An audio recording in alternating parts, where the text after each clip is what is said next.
ఖమ్మం జిల్లా సత్తుపల్లిలో ఎమ్మెల్యే మట్టా రాగమయ్య ఆధ్వర్యంలో కొవ్వొత్తులతో నిరసన ర్యాలీ చేపట్టారు. భారత్ జోడో న్యాయ యాత్రలో రాహుల్ గాంధీపై దాడికి నిరసనగా ఈ ర్యాలీ చేపట్టినట్లు తెలుస్తోంది.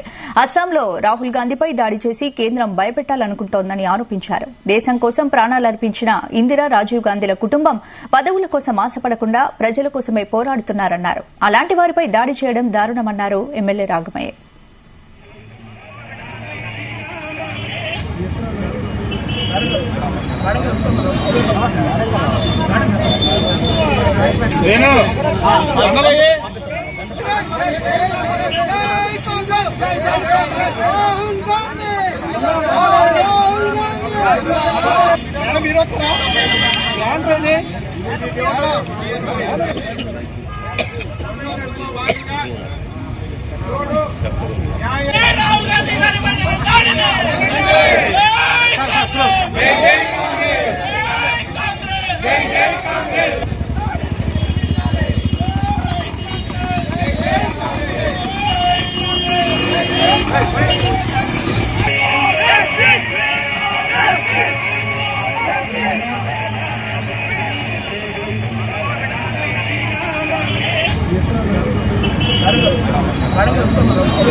కొన్ని అరాచక శక్తులు ఆయన అడ్డుకోవడం జరిగింది.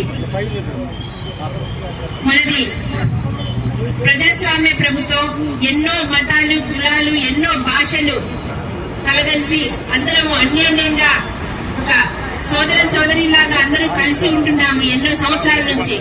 అలాంటి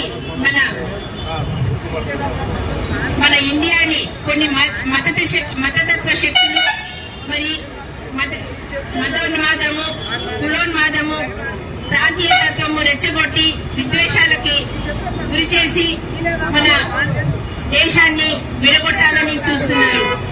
అందులో భాగంగానే రాహుల్ గాంధీ గారిని దౌర్జన్యంగా అడ్డగించి వారిని సుమారు ఒక 25-30 మంది వరకు కూడా కర్రలతోటి బస్సును అడ్డగించి కార్లని ధ్వంసం చేయడం జరిగింది, ఫ్లెక్సీలను చింపడం జరిగింది. ఈ విధంగా వారు మన కాంగ్రెస్ శ్రేణులని, రాహుల్ గాంధీ గారిని భయపెట్టాలని ప్రయత్నిస్తున్నారు. కానీ మనం గాంధీ గారి కుటుంబానికి మన దేశ ప్రజలందరూ అండగా ఉంటాం. ఎందుకంటే మనకి స్వాతంత్రం సంపాదించింది గాంధీ కుటుంబం. అలాగే మన ప్రజల కోసం ప్రాణాలు అర్పించారు ఇందిరాగాంధీ గారు కానీ, రాజీవ్ గాంధీ గారు కానీ. అలాగే సోనియా గాంధీ గారు కూడా మన తెలంగాణ రాష్ట్రం ఇచ్చారు. అలాగే ఆమె ప్రధానమంత్రి అయ్యే అవకాశం వచ్చినా కూడా అర్హులైన వాళ్ళకే ఉండాలని వేరే వాళ్ళ